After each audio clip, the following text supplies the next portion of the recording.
channel. You are watching Edupedia Ujjaini, and I am here to deal with various concepts under the stream of commerce and science. Today we will deal a concept under the stream of subject of economics, and here is the concept on your screen.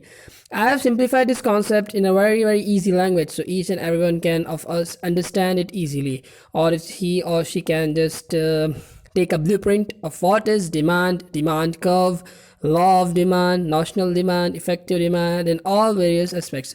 We'll cover this in this video. So watch the video till end. Thank you. So now starting off, what is demand? There is not a single word for what is demand. Demand is desire. Anything you desire is known as demand. For example, I desire for a Bugatti, I desire for a Mercedes, I desire for mangoes to eat, I desire for apples is my demand. But if we are going officially, what is demand? So demand is quantity of goods. Let's take an example of candle. So quantity of goods. So quantity of candles purchased at given price. Let's say you purchase a candle of 5 rupees at given time. For say today, you purchased a candle 5 rupees today, and all the other factors are being constant. Means what do you mean by all the other factors? The people who are studying economics should know it, but we'll just cover it. All the other factors means there is no change in the income of the buyers, there is no change in the economic, means there is no recession or there is no boom in the economy, and the substitutes products are also had not increased their price. All these factors are known as external factors which affect demand. So these all factors are constant, they are not changed, and they are not changed, and then you are buying something at given price and at given time is known as demand. To sum up all this, demand is a desire which you buy at a given price, say a candle of 5 rupees, and of at given time, say a candle of 5 rupees today you're buying it, so it is known as demand.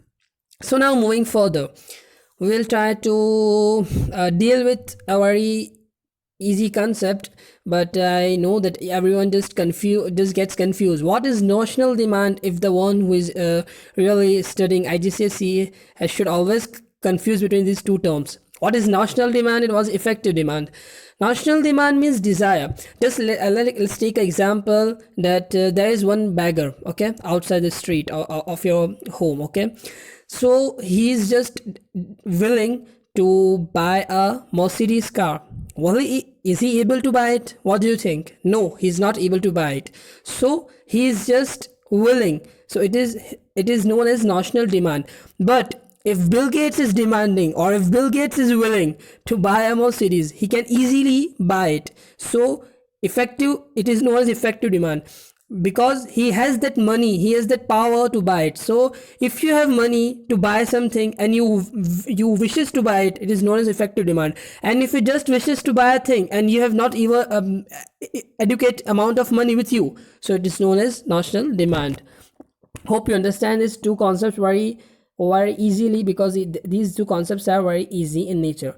Now moving on, we will discuss about demand curve. What is demand curve? So let's take an example of candle. So let's say that if the price of candle is 12 rupees, so one candle you buy is equal to 12 rupees. So you will just buy 22 candles because the price is very high, and then let's assume the price drops down and it comes to 9 rupees per one candle. So you will buy 30 candles. Why? Because the price is decreasing. So it's obviously human nature that if you are buying something at a very low cost, then you will eventually buy it more and more. And let's assume that the price has dropped to 6 rupees per candle, so you will buy 38 candles. Why? Because the price is dropping. So the price is dropping and your quantity is increasing, your demand is increasing. This is a simple, I've just drawn a simple example of demand curve. There are many complexity in it, and we will deal with it in next videos. If you want, you can just comment me that please make a video on this complexity of demand curve. There is a simple demand curve in which I try to understand you that what it means by demand curve. It is like quantity and price. In the y-axis it is P, price, and in the x-axis it is quantity, demand. So hope you understand demand curve. Now moving on, we will discuss the 5 things which I have just summarized only 5 things. There are many things, but I have summarized you the 5 things which affects the demand curve and which affects the demand. You remember we discussed earlier in the video the external factors. So we are going to talk about them. What are the 5 external factors which actually affects the demand or demand curve, which actually makes the shift in the demand curve? So the first is price of good or service. As we have learned that if the price of good or service is increasing, eventually or obviously it demand of that product will decrease, and if the price will decrease, the demand of that product will increase. Now secondly, income of buyers. For example, let's say there are many, there are different types of countries in the world. For let's say India is developing country, but USA is a developed country. So the income of the USA and the people staying there is really more than of that India. So here if the income of buyers are increasing, then the demand of luxury goods will be more increasing and the demand of inferior goods will be decreasing. So the demand has a direct relationship with the income of buyers. If you have more money, you will buy more goods and luxurious goods. If you have less money, you have no option left, so you will just buy to meet your daily needs. Now moving on, the third point, prices of related goods or services.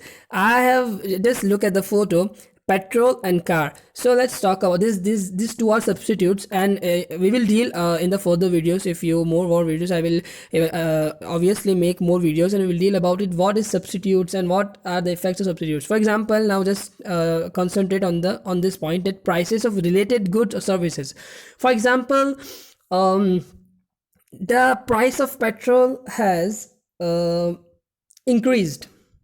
Okay, so the purchasing of car would be decreased, and if the price of petrol is decreased, so everyone would be tried that okay, I should also buy the car because the petrol is very cheap and we will drive and we can easily drive our cars for our daily needs. So the price or the purchasing of the car will be increased because the price of the petrol has decreased. This is known as substitutes, and it affects, if one is increasing, other will be decreased, and if other one is increasing, the same will be decreased, other one will be decreased. Now moving on to the fourth point, tastes of consumers. For example, we all know that in this world nothing is permanent except change. There is change all around us. For example, when we were child, we were demanding for a Cadbury. Okay, as we grew up, we were demanding for a laptop. As we grew up, we were demanding for cars, for homes. For if we have children, we are demanding good school and all of our children's, and we are fulfilling their needs and etc. Blah blah blah. So our taste and our habits and our culture forms affect us in a way that our taste just developed day by day, and it tends to changes. For example, in our childhood, for example, all the children are loving Cadbury, so the Cadbury's demand for that particular age is increasing. But as we grew up, we are not just focused on Cadbury. We want pizza, we want burger, so the demand of the Cadbury is decreasing for that particular age. So the taste of consumer is just changing by age, by culture, and there are many things you can just imagine. There are many things which affects you and your taste. Now moving on to the fifth point, expectations. What are the, and here I will not just discuss more and more, it's just I will just say it's an extra point. Expectations in what a buyer is accepting from a particular brand. If a particular like Nike or Adidas is meeting his or her needs, for example, he wants to be brandy, he wants always he loves to wear shoes of Adidas, he loves branded things, so we'll eventually accept that, and if the brand is matching his or her needs, he will eventually buy that thing. So just let go for this point. Just remember these 4 points: price of good or service, income of buyers, price of related goods or services, and taste of consumers. These 4 are the main points which affects the demand, or which causes the demand curve to shift. Now moving on, What is the difference between demand schedule and demand curve? Many people just got confused in this. It's very easy. Demand schedule is always in a tabular form. It means what? It means that you just draw two boxes and you say that, okay, if a price of mango is 80 rupees per kg, then people are buying 40 mangoes. If it drops down to 50 rupees per kg, then people are buying 120 mangoes and all that. So just showing the relationship between the price and demand is in the tabular form, in the box form, is known as demand schedule. And then converting that data into a graph form, which we just saw, okay, 2 slides before, demand curve in a graphic form or in the graph form, it is known as demand curve. It's very easy and simple. The both concepts are dealing with the price and demand. Okay, now moving on, law of demand, the most important thing to understand all of things. Why I'm just taking this thing at the last, so you can easily sum up of all what we learned today in this video. What is law of demand? I have just simplify you. For example, I had just, okay, just see in the picture, okay, dollar, a minus sign before dollar is equal to plus sign in the quantity. Okay, what it means? It means simple. If for, let's take example of candle. Okay, so if you're buying for say the price of candle is of 5 rupees, okay, so the quantity increases, you will buy 2 candles. But say if the price increases, the price of one candle is going to 10 rupees, so will eventually the demand for that candle will decrease. People will only buy one candle. This is a law of demand. If the price is in the negative, quantity or demand will increase. If the price will increase, it is in positive, then the demand or quantity will be decreasing. So here's the end of our video.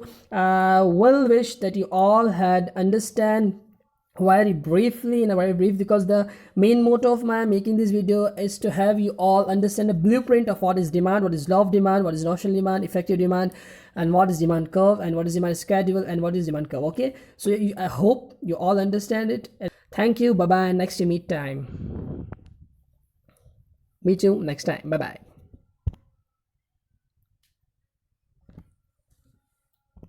Yeah.